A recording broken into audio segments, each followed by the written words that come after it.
Questa sera è un momento di spiritualità dedicato a una Orsolina che state cercando di riportare comunque alla luce per una vita particolare. Chi è e perché?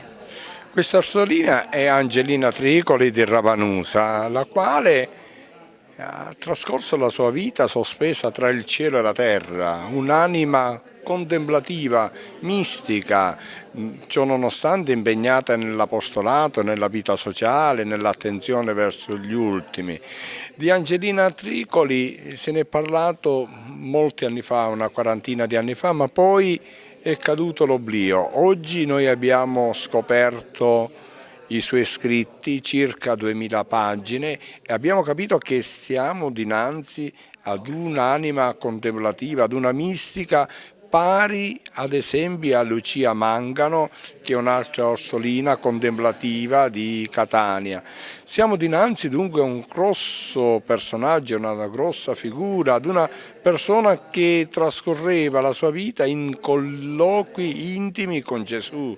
Quale messaggio ci ha lasciato Angelina Tricoli?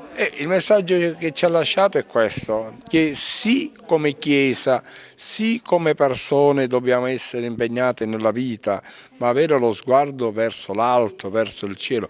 Oggi la nostra vita è fortemente appiattita, c'è un forte orizontalismo ovunque, cioè come se l'uomo non avesse più questo slancio verso lo spirito, cioè siamo dinanzi ad una vita così talmente materializzata che ci porta alla fine alla noia. Non è un fatto accidentale se apprendiamo notizie che uomini dello spettacolo alla fin fine si suicidano, significa che quello che hanno proposto è vuoto. Allora noi abbiamo bisogno di queste figure come Angelina Tricoli perché noi sappiamo guardare verso il cielo. Angelina Tricoli porta lo stesso nome della zia, l'Orsolina che abbiamo avuto modo di conoscere questa sera. Cosa ha lasciato? Quale messaggio? Quale esempio?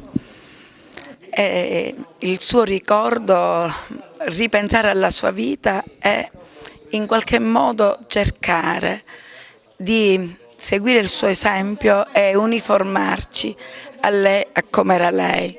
Certamente non è facile né difficile, anzi difficilissimo, perché lei era sospesa tra cielo e terra, ma il suo sguardo era rivolto sempre verso il cielo. Noi purtroppo lo sguardo ce l'abbiamo rivolto in basso e questa è la differenza tra noi donne di questo tempo, figli di questo tempo, e lei che ha vissuto pienamente il suo tempo, amando fortemente, facendocelo amare Gesù.